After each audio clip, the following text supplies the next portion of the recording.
Stampers. This is Lisa with Queen Bee Creations. Anyway, today we're going to be working on a shaker card. So this is done using the Honey Bee stamp set and the detailed bee dies that go with it. And I'm going to show you today how we did this. Hopefully you guys are getting a kick out of celebration and that you are stocking up on lots and lots of free things. It's always my favorite time of year because I love when people get free stuff, demos and customers included. So I started out with a crushed curry card base, and so this is 8.5 by 5.5, scored at 4 1/4. And then I cut a piece of the designer series paper. This is the one that's in the Celebration catalog. This is one of those things that you can get for free. It's the Golden Honey Specialty Designer Series paper. It was sold out for a while and then it came back, but it's an adorable pattern, and of course it's on both sides. And I'm going to use this as my background. As you can see, it's behind here. Now I can leave that as an entire 4" by 5 1/4" piece of paper, but because I like this paper so much, what I did is I took one of my rectangle stitched dies and I cut it out of the middle. So I can use this on another card and it won't matter, because when I put my card together, you're not going to be able to see it. It's going to be hidden in the background. This piece is 4 3/4 by 3 1/2, and that's going to fit over my designer series paper and show me the edge. And then I have a small piece of, it could be acetate, but this is from the stamp set. When you get photopolymer stamps, they come in a set where they have the, of course I can't put my fingers on one. The dies will come on the sheet, and then there's the stamps, and then this on top. So I always take my stamps apart, and then I put that, this is the piece with the images on it, it's down inside my stamp case so that I can just affix my stamps to the inside. And that leaves me with this extra piece of plastic. Don't throw those away. They do have uses, and one of them is going to be today's shaker card. So I'm just rubbing this with a little bit of the embossing buddy, and that's trying to get rid of static. I don't want this to have static on it when we put our card together, because that'll make the stuff inside the shaker stick. So on my 3 1/2 by 4 3/4 piece of Whisper White, I went and cut out the middle using a die from the Detailed Bees. So when I went and put this together, I just set it in the middle and I cut this piece out. And so that's going to just be removed, so that'll be my window. But then I did the same thing with a piece of crushed curry, and that's going to go over the top and give me a yellow in front of my window. Then I've just got a piece of scrap that needs to be about the same size as the opening, and then a piece for the inside. So 4 by 5 1/4 again. This piece is just 2 3/4 by 3 1/2. And like I said, I just wanted something to go over the back, and you'll see why in a minute. So I'm going to start out by, I can put this onto my,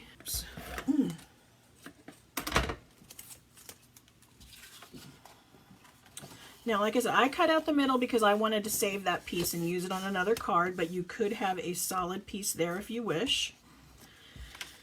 Then I'm taking this piece that I cut that out of the middle, and I'm going to take my acetate and I'm going to glue it over the top. So I'm just going to take my snail adhesive and make sure that I have this good and stuck down. So I'm making sure I go all the way around with it. Now, you can put whatever you want in the inside of a shaker card. A lot of people will use mini beads or sequins. There's any number of things you can put in there. But I didn't have any of those that like match this set in my drawer for today, but I really wanted to show you guys the shaker card. So I went and I got some of our Dazzling Diamonds. It would just come in these little containers like our embossing powder. And this is just ultra fine glitter, and it's white.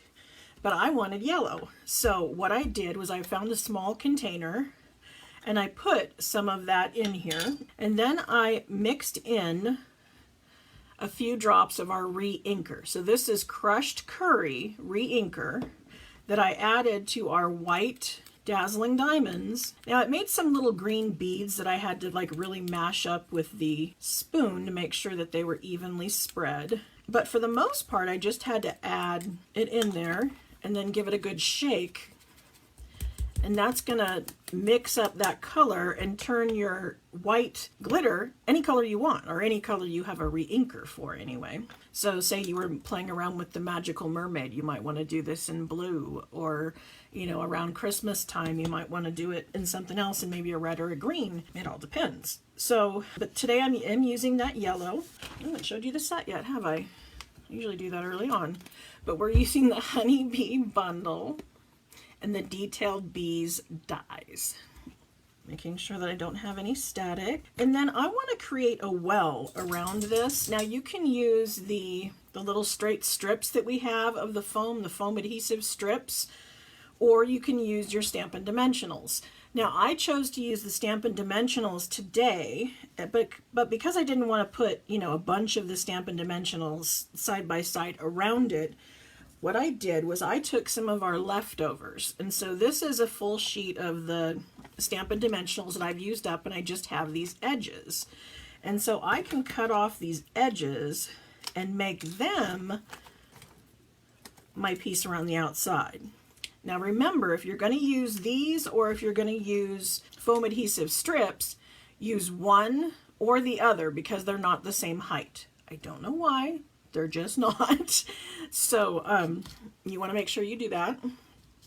So I'm going to just start cutting this into little strips to go around my container. Now I have to make sure that they touch really well where they come together, because I don't want any holes that something could slip through. I want to make sure that it's got a nice wall on the inside. And I'm using the flat side. I mean, I suppose you could use either, but I kind of wanted a flat inside.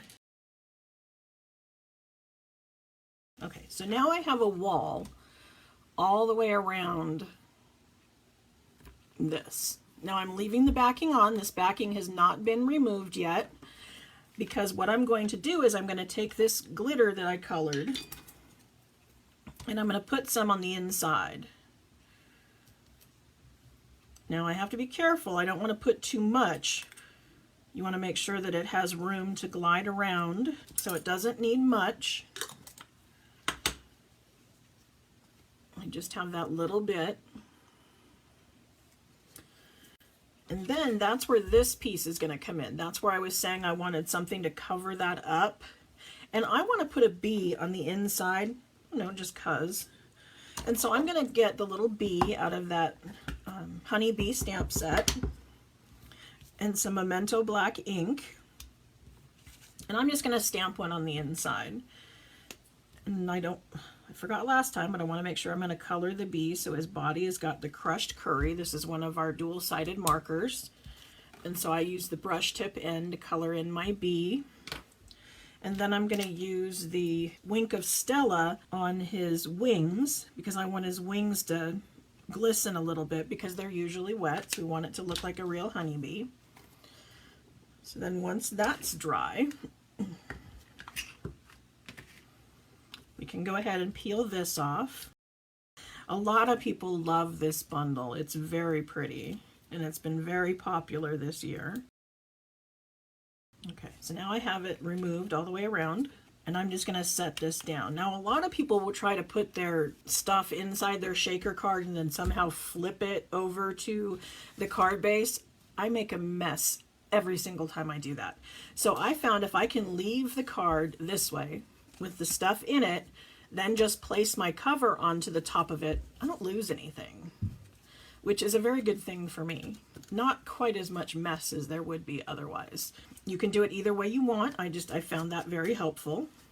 Then all I need to do is put the Stampin' Dimensionals in the corners, and then I can add this over the top. Oh, and I suppose if you wanted the arched sentiment, I decided not to use it this time, but I put on this one, I put this arched sentiment over the top. Anything you want stamped directly on this layer, make sure you do that before you start adhering your shaker card thing together, because it'll make it much harder once it doesn't have a solid surface underneath it. Should have mentioned that. Okay, now I have this piece. This is what I said I used that die once again, and I cut it out of crushed curry cardstock. And then you can use your fine tip glue pen, or you could have used your adhesive sheets before you die cut it. Another good idea if you want to adhere glue to something like this is use one of our Stampin' sponges, and you cut it into little tiny pieces, and then you put a little bit of glue onto our silicone mat, and you can just make a little puddle, dip this in it, and then you can do this over the top, and that'll apply adhesive all over the back. But I'm going to go ahead and do the fine tip idea. We just want to make sure we're not making a mess, but we're making sure that it sticks down.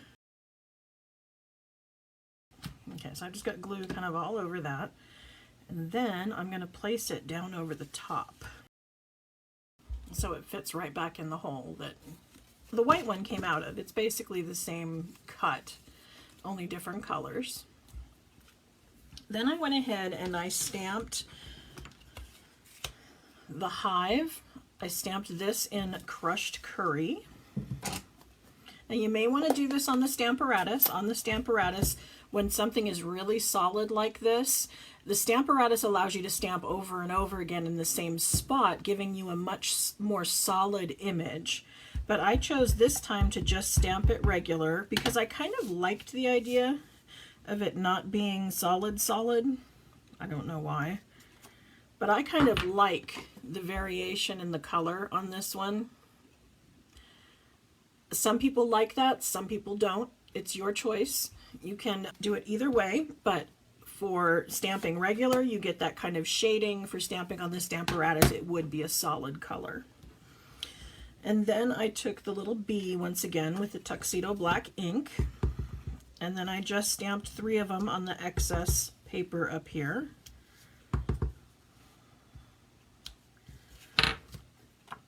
And then I took them over to my die cutting machine and cut them out.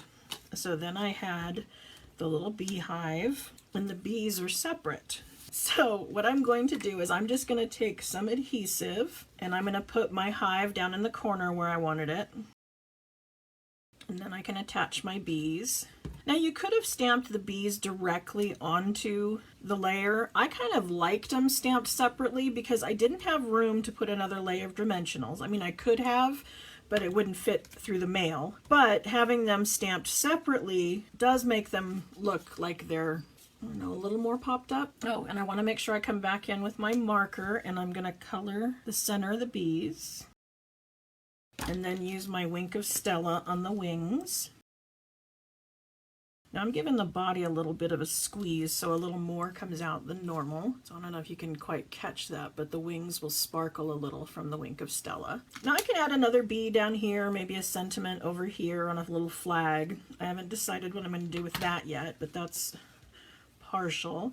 Again, if you wanted to, you could take a marker and you can put a little trail behind the bees.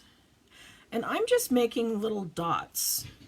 And I'm not being exact, I'm being kind of random, but it just makes the bees look like they're moving if I give it a little bit of a trail. And that was just done with the standard, again, the Stampin' Right markers. I colored with the crushed curry with the fat end. Oh, that's a brush tip. And then I made the little dots behind the bees with the basic black and the fine tip end. Then we're ready for our inside. And so this is another stamp from the set. This is Thinking of You, Sweet Friend.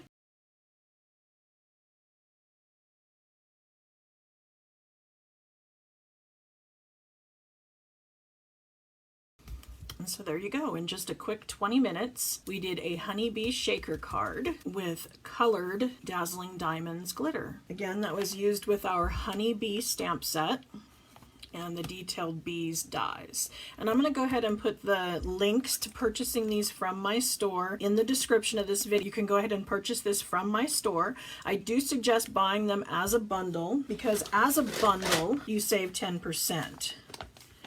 And so the dies would be 26 and this 20, which would be 46, but you can get the bundle for 41. So you save $5 by buying as a bundle. And then all you need to do is add maybe a pack of Whisper White cardstock to that. And then you could order the Golden Honey Specialty Designer Series paper to go with it. and then you would have what you need to make this beautiful card. So I hope you liked today's video and that you give it a try. Thanks for joining me. Bye.